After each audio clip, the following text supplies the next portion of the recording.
men and women are too different to ever be equal. It's like comparing apples and oranges. It is not possible to achieve equality between men and women. There is no such thing. It simply isn't possible. What is possible is to treat them with equal fairness as individuals. But that doesn't necessarily mean that there will be an equal outcome, for example. I think the problem with the concept of sexism is that it suggests there is no difference between the sexes and you must treat them both exactly the same, which is so wrong-headed as to be almost ignorant. Should a man who can carry 2 bricks in his wheelbarrow be paid the same as a woman who can only carry 1 brick? Now, what's the answer to that question? You know, if a man can carry 2 bricks, then during the course of the day he will do twice as much work as the woman who can only carry 1 brick. Therefore, the man might argue, well, I should be paid twice as much as the woman. The woman will say, no, that's not fair because I'm not physically able to carry 2 bricks, and after all, I've done the same amount of work. My point is that if the man was to be paid twice as much as the woman would object, and she would have some justification for making that objection.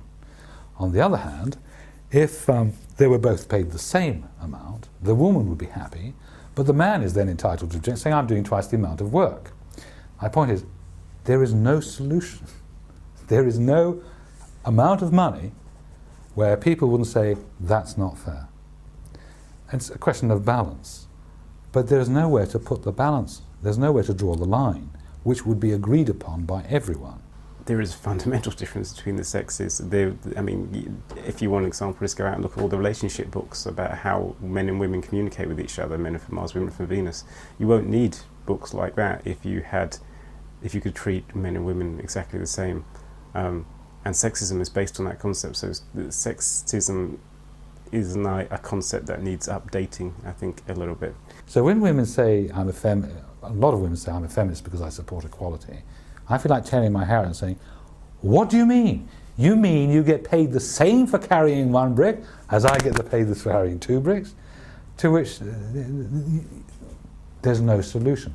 And that example that I give there applies right across the board. If there are differences between people, inherent differences, there is never going to be a position which will satisfy both of them and which both will see as fair and equal. It's simply it's a question. It's a political debate all the time, always a political debate.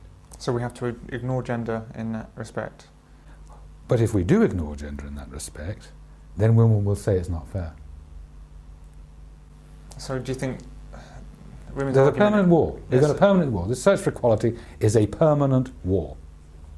With men saying, hold on, I can carry 2 bricks, and women saying, no, it's not fair, I'm weak and vulnerable. One man I spoke to described the quest for equality as like aiming for the stars so that you might hit the moon. But it's not like that. There are no stars and there is no moon. Equality between men and women is a logical impossibility, and so, like the endless staircase, equality lies at the top of it. It seems that if we just keep climbing, we'll eventually reach the top. And even if we never quite reach the top, at least by continuing to climb, we'll surely get closer to real equality, right? Wrong. It's a question of balance. But there's nowhere to put the balance. There's nowhere to draw the line, which would be agreed upon by everyone. As a consequence of this gender issue, we are going to be forever engaged in a permanent gender argument. It is never going to end unless we decide to ignore gender completely, hide our eyes and say, how many bricks are they carrying? If you then do that and then look at it again in terms of gender terms, you are going to see a hierarchy. You are going to see men basically earning more money. Yes, and women spending it. True enough, yes. And even in similar jobs, sometimes men will work those extra few hours Yeah. and they'll be able to do more as part of that job. Yes. And so do you think that's acceptable and it's the way it should Completely. be? Absolutely. I think it's the only hope we have. But that will happen. I mean, I don't doubt that that's the way that we will head. It's unfortunate that the false ideal of equality has been made so important since the rise of feminism. Pursuing the unobtainable panacea of equality is wasting an extraordinary amount of energy and resources and is the cause of massive discrimination against men.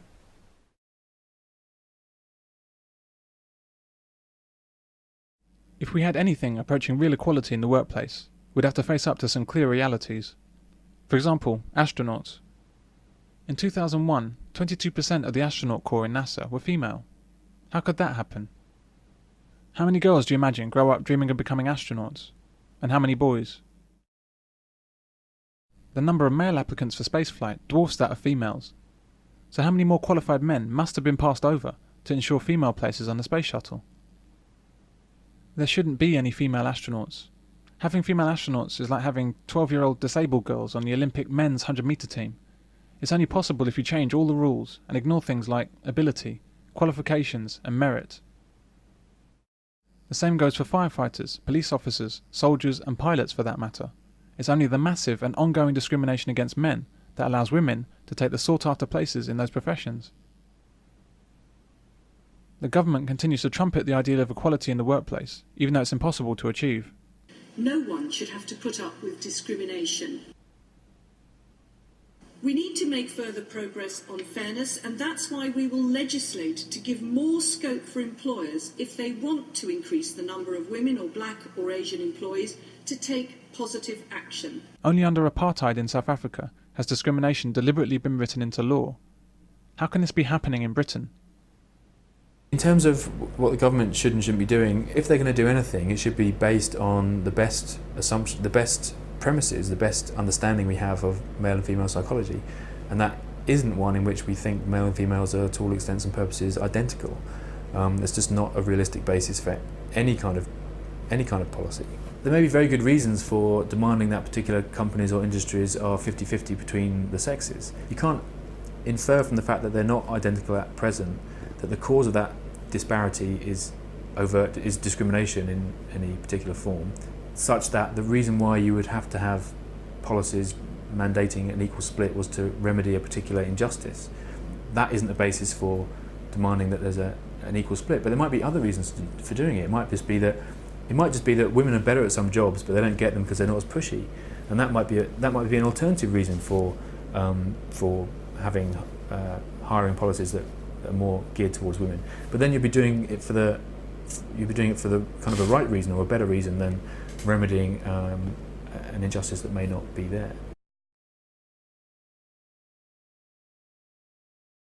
Women are like cyclists. Cyclists want to be treated the same as cars on the road, even though they can't keep up with traffic. Except when they come to a red light. Then they want to be treated differently to cars. Women don't want equality. Very few women indeed want to work as a matter of necessity. Most women will work only until they find a man to take the main burden away from her. My father always worked 2 jobs, which made my mother so comfortable she'd quit her job over anything. Check, please. And I mean anything. Now, do I look like I have your check? All that hollering at people. I don't need this. My husband has 2 jobs. Indeed, what women really want is a Richard Gere to take them away from it all.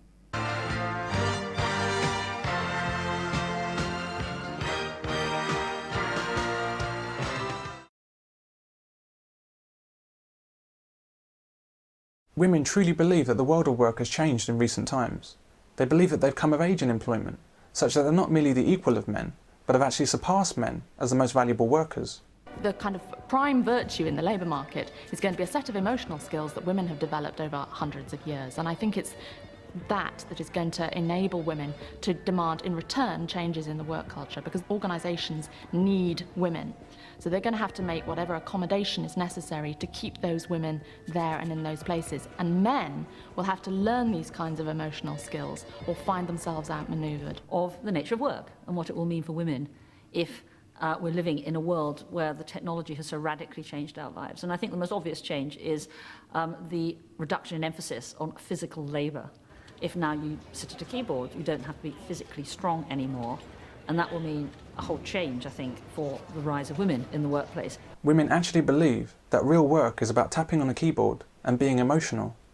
This shows just how dissociated women are from the realities of the working world.